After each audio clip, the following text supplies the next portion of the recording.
Et bonjour à tous, j'espère que vous allez bien. Et ben comme tu l'as compris, aujourd'hui je vais parler des demi-finales de la Ligue des Champions. Aujourd'hui je ferai une présentation globale, donc je vais passer en revue les effectifs, on va parler du parcours des équipes, et je ferai certaines comparaisons, notamment au niveau de la valeur marchande. Par contre, la semaine prochaine, je sortirai 2 vidéos, une pour Arsenal PSG et une autre pour Barça Inter, dans lesquelles, comme à mon habitude, je ferai des analyses détaillées, que ce soit statistiques et tactiques. Donc pour être sûr de ne pas les louper, abonne-toi. Bon, t'es bien installé? Allez, on démarre tout de suite par Arsenal PSG. Et bien pour commencer, on va parler du contexte historique et du parcours des deux équipes. Et donc ici, comme vous pouvez le voir, dans toute son histoire, Arsenal a disputé 2 demi-finales de Ligue des Champions, une pendant la saison 2005-2006, demi-finale gagnée contre Villarreal, et la deuxième c'était pendant la saison 2008-2009, demi-finale perdue contre Manchester United. Donc, la finale contre le Paris Saint-Germain sera la 3e pour Arsenal. Maintenant, j'ai une question pour vous. D'après vous, combien le PSG a-t-il disputé de demi-finales de toute son histoire? Je vous laisse 2 secondes de réflexion, ensuite je vous montre le résultat. On regarde ça. 3 demi-finales. Et oui, le PSG a disputé plus de demi-finales de Ligue des Champions qu'Arsenal. Et pour être honnête, j'étais un peu surpris en voyant ça, parce que je pensais que le PSG en avait disputé que 2. Mais pas du tout. Ils en ont disputé une pendant la saison 94-95, demi-finale perdue contre le Milan AC. La deuxième, c'était en 2019-2020 contre Leipzig. Donc là, on s'en souvient, c'était pendant le Final 8. Et enfin, la dernière, c'était en 2020-2021 contre Manchester City. Revenons maintenant sur le parcours des deux équipes cette année en Ligue des Champions. Et on s'en souvient, Arsenal a fini 3e de la phase de poule, le PSG 15e. Et en phase éliminatoire, Arsenal a disputé son 8e contre le PSV Eindhoven. Ensuite, ils ont joué le Real en quart. Et le PSG a disputé un barrage contre Brest avant d'affronter Liverpool en 8e, puis Aston Villa en quart. Et maintenant, du point de vue historique, on peut voir qu'Arsenal et Paris se sont joués 5 fois dans toute l'histoire, 3 fois en Ligue des Champions, 2 fois en matchs amicaux, et sur les 3 fois où ils se sont joués en Ligue des Champions, il y a une victoire pour Arsenal, donc on s'en souvient, c'était cette année, au mois d'octobre, et il y a eu 2 matchs nuls. Bon, je pense qu'on a fait le tour sur le contexte et le parcours. Maintenant, passons à la revue d'effectifs. On va commencer par Arsenal. Donc ici, je vous ai mis la liste des joueurs actuellement blessés de l'effectif. Donc il y a 4 joueurs qu'on ne reverra plus de la saison. Donc c'est Gabriel Jesus, Havertz, Tomiyasu et Gabriel. Par contre, on risque de revoir Calafiori et Jorginho. Alors le retour de Calafiori est prévu aux alentours du 1er mai. Par contre, pour Jorginho, il n'y a rien indiqué. Donc s'il y a des supporters d'Arsenal qui regardent cette vidéo, est-ce que vous en savez plus sur l'indisponibilité de Jorginho? Est-ce qu'il pourra jouer contre Paris? Enfin bref, dites-moi tout ça dans les commentaires. Et ici, vous avez la compo qu'Arteta a utilisée contre le Real en quart de finale. Donc à mon avis, Arteta ne changera aucun joueur et il ne changera pas non plus son dispositif, puisqu'il me semble qu'en 32 matchs de championnat, Arteta a utilisé 25 fois le 4-3-3. Donc à mon avis, on retrouvera exactement les mêmes hommes et le même dispositif contre Paris. Ah oui, dernière chose à préciser, comme vous pouvez le voir, Thomas Partey sera suspendu pour la demi-finale aller. Alors là, j'ai un doute. Est-ce que c'est Merino qui redescendra au milieu de terrain? Et donc du coup, est-ce qu'en pointe, on verra Trossard ou Nwaneri? Ou bien est-ce que c'est Jorginho, qui est annoncé pour l'instant blessé, qui prendra le poste de Thomas Partey? Honnêtement, j'en sais rien. Maintenant, on va faire un petit focus sur les joueurs, et je vous ai préparé quelques petites statistiques très intéressantes. Regardez ça. Donc là, je vous ai mis le classement par temps de jeu des joueurs d'Arsenal, donc j'ai gardé uniquement les 5 premiers, et comme vous pouvez le voir, David Raya est le joueur le plus utilisé par Arteta depuis le début de la saison, avec 4260 minutes. En deuxième vient Saliba, puis Rice, Gabriel et Timber. Voici maintenant le classement des joueurs les plus décisifs d'Arsenal par le but et la passe. Donc Saka arrive en tête avec 24, soit 11 buts et 13 passes décisives. En deuxième vient Havertz avec 19, puis Rice, Trossard et Gabriel Martinelli. Et la dernière chose que je voulais vous montrer, ce sont les notes moyennes des joueurs d'Arsenal en Ligue des Champions depuis le début de la saison. Regardons ça. Donc Bukayo Saka a la meilleure moyenne avec 7,64, suivi d'Odegaard, Rice, Havertz et Gabriel. Attention Arsenal, parce que sur les 3 tableaux statistiques que je viens de vous montrer, il y a le nom de Gabriel et d'Havertz qui revient régulièrement, donc ça prouve leur importance dans l'effectif, et malheureusement, ils sont blessés jusqu'à la fin de la saison. Donc attention aux absences. Allez, maintenant on passe à Paris. C'est parti. Alors là, vous avez la compo type du Paris Saint-Germain. Donc pour moi, ça ne changera pas jusqu'à la fin de la saison.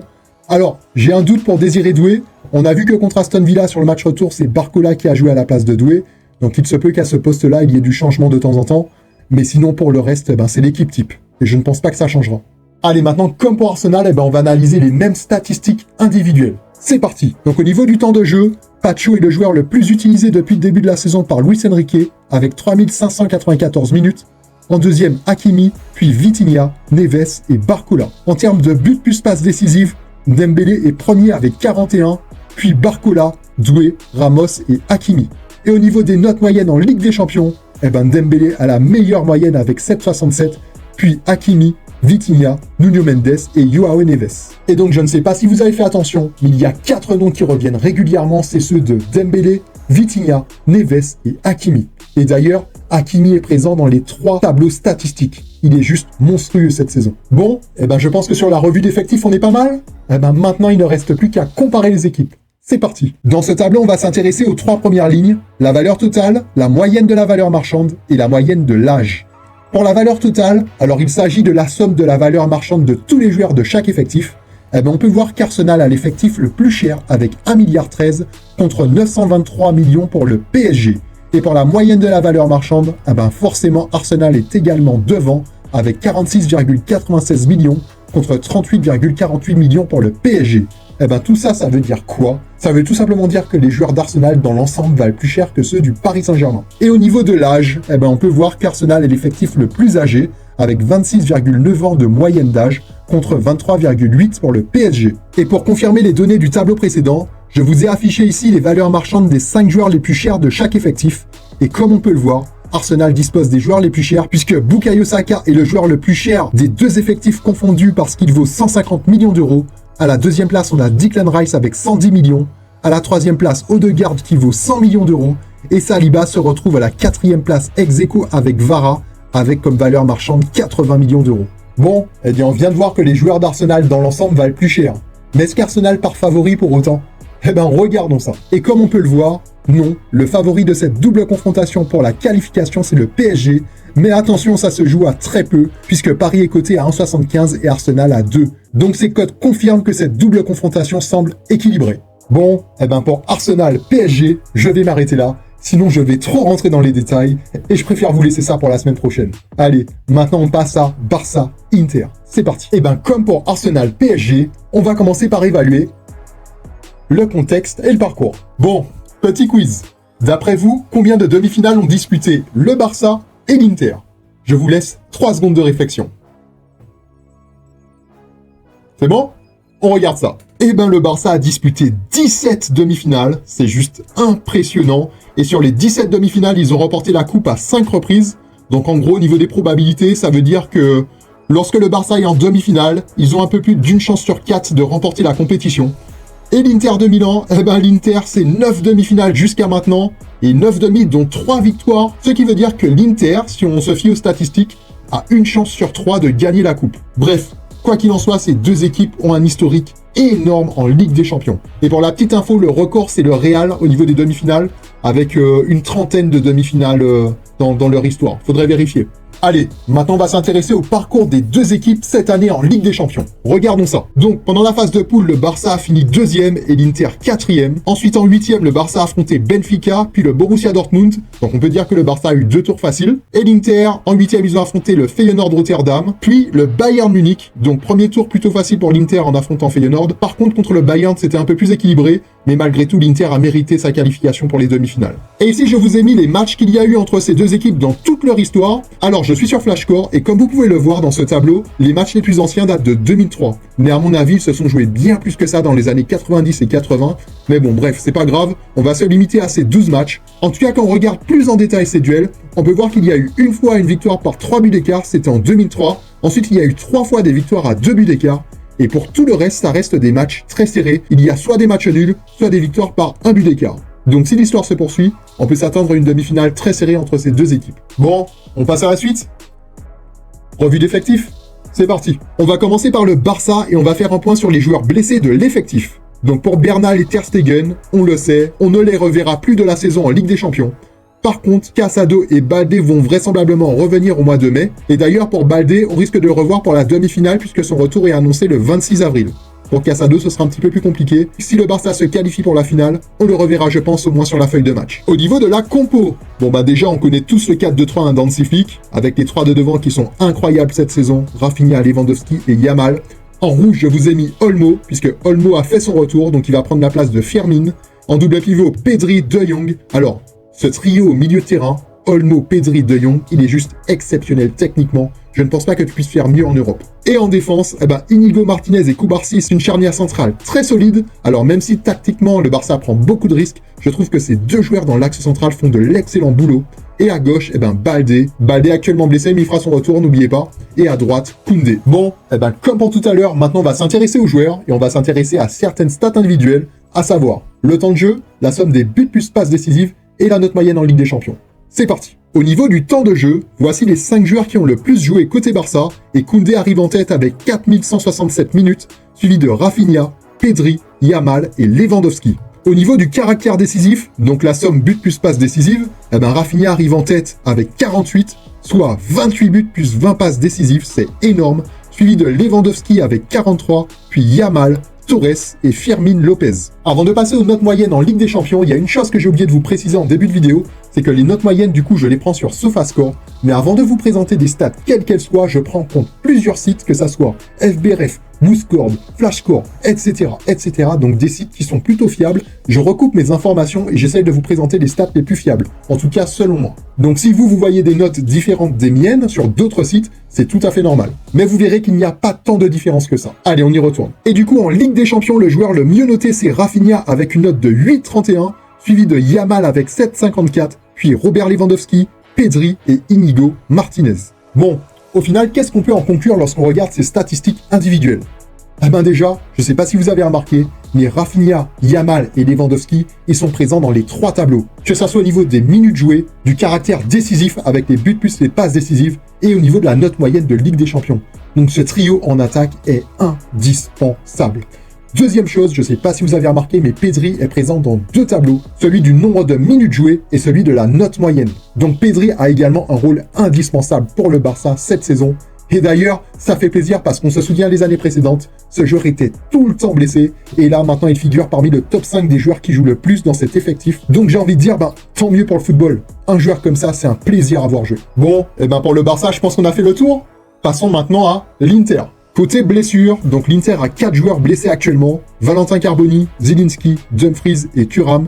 Alors, on reverra probablement Dumfries et Thuram pour les demi-finales. Par contre, Zielinski, ce sera un petit peu plus compliqué, puisque son retour est annoncé le 11 mai. Et pour Valentin Carboni, je sais pas si vous vous souvenez de ce joueur, il était prêté à l'OM en début de saison. Lui, on ne le reverra plus du tout de la saison en Ligue des Champions. Au niveau de la compo, on connaît tous le 3-5-2 de Simone Inzaghi, déjà avec une défense très solide avec Bastoni, Acerbi et Pavard. Ensuite, 2 pistons, Di Marco et Darmian. Alors pour moi, Di Marco, j'ai pas peur de le dire, il est dans mon top 3 des meilleurs pistons de gauche actuellement en Europe. Ensuite, on a un milieu de terrain hyper expérimenté et très technique avec Mkhitaryan, Çalhanoğlu et Barella.